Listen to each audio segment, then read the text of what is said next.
saya Lydia Dewi Pangstuti, biasa dipanggil Livia. Saya mahasiswa yang bergabung dalam mata kuliah Produksi Komunikasi Kreatif.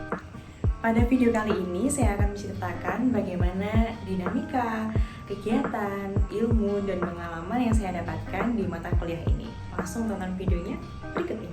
Tentu saja sesuai dengan mata kuliah ini, yaitu Produksi Komunikasi Kreatif. Kita dituntut untuk berpikir secara kreatif, menghasilkan produk-produk komunikasi yang kreatif dan tentunya tepat sasaran.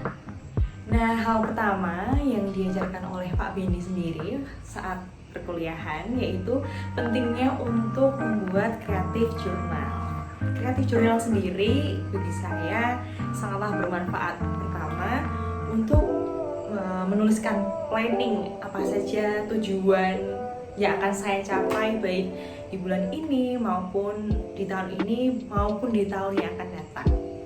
Nah, pada kesempatan kali ini saya ingin menunjukkan isi dari kreatif jurnal yang saya buat. Pertama-tama, saya tidak begitu rajin untuk menulis kreatif jurnal saya. Oke, sekarang waktunya untuk melihat apa yang telah saya tuliskan di kreatif jurnal saya yang menurut saya sudah cukup kreatif. Menurut saya, kreatif jurnal itu seperti suatu perjalanan hidup saya. Kemudian juga bisa diibaratkan seperti peta mungkin. Maka dari itu saya menghias kreatif jurnal saya menggunakan saya menggunakan atlas. Salah satu halaman atlasnya saya gunting, kemudian pinggirnya saya bakar untuk mendapatkan kesan estetik gitu ya.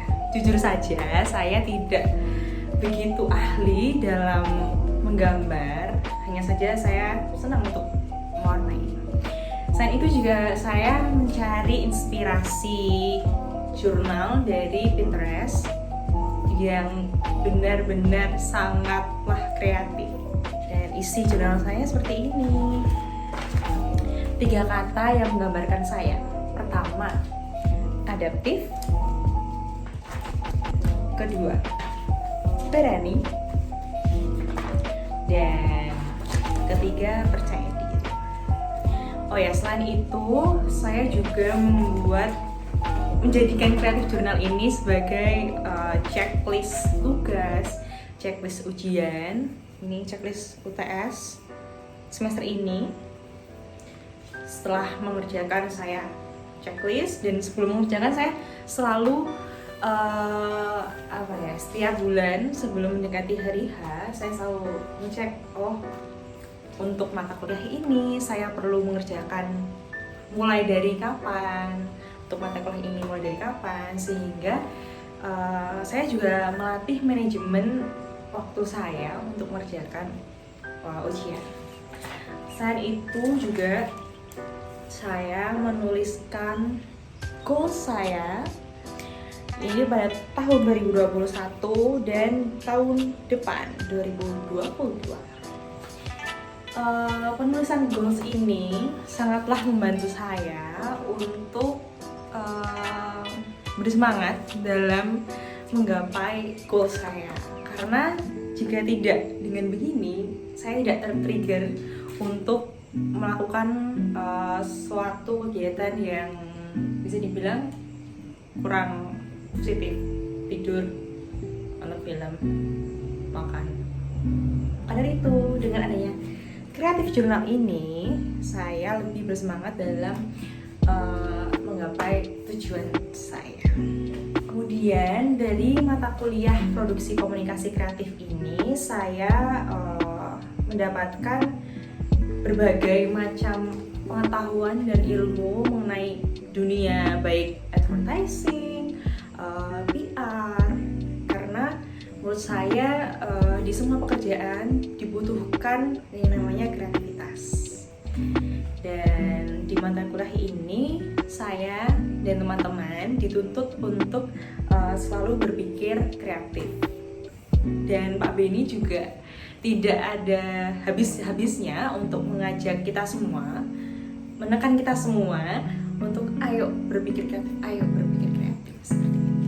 Selain itu, Pak Benny juga menghadirkan praktisi-praktisi yang sangat luar biasa dalam bidangnya, terutama dalam bidang kreativitas. Yang masih saya ingat yaitu ketika menghadirkan praktisi dengan membuat rima untuk sebuah merek. Dan kemudian Pak Benny memberikan tugas dengan rentan waktu yang cukup singkat untuk dapat menciptakan rima pada sebuah merek, dan itu merupakan suatu tugas yang under pressure banget. Tapi sejauh ini itu sangat menarik. Nah, pada mata kuliah kali ini Pak Benny menghadirkan klien yaitu Teh Deso yang brandnya akan dihandle oleh kita semua mahasiswa di mata kuliah ini untuk memasarkan produknya. Bagaimana memasarkan produk secara kreatif dan tepat sasaran. Karena jujur menurut saya klien Teh Deso ini susah-susah gampang nih. Susahnya karena produk ini kurang dikenal oleh masyarakat umum. Maka dari itu tantangannya lebih sangat besar untuk meningkatkan awareness pada masyarakat mengenai Teh Deso. Namun Teh Deso ini juga value di balik penjualan teh itu sangatlah positif dan sangatlah baik karena ingin meningkatkan kesejahteraan ekonomi para petani teh. Seperti itu. Dan mata kuliah kali ini Pak Benny meminta kita untuk membentuk suatu kelompok yang dimana kelompok ini akan menjadi sebuah agensi yang menangani klien, yaitu kliennya Teh Deso. Nah, agensi saya bernama A+ Agency. Dari saya sendiri, Tiffany Lim, Jessica Amanda Putri, dan Anggi Shenita. Kami membagi jobdesk kami secara merata dan kami juga saling membackup satu sama lain. Kerja tim kami bagus, tidak ada yang melet ataupun tidak mengerjakan tugas. Semuanya rajin, rapih, dan gerak cepat. Kemudian juga komunikasi yang kita bangun antar sesama anggota kelompok itu sangat-sangat baik. Kami kerja kelompok melalui WhatsApp group call. Jadi kita menghindari untuk chattingan karena akan berpotensi untuk miscommunication. Seperti itu. Nah, hal terakhir yang menurut saya sangat penting yaitu dalam perkuliahan kali ini bersama dengan Pak Benny di kelas produksi komunikasi kreatif, saya mendapatkan banyak hal, mulai dari berpikir kreatif, bagaimana menurut saya karena saya merupakan di bidang desain, saya mendesain suatu proposal, suatu poster. Sekarang ini lebih ke yang minimalis, modern, estetik, jauh lebih baik daripada desain saya sebelum mengenal produksi komunikasi kreatif. Karena ketika saya sudah ada di mata kuliah ini dan saya mengetahui seperti ini ternyata produksi komunikasi kreatif yang baik, seperti itu. Jadi menurut saya mata kuliah ini sangat berguna bagi saya.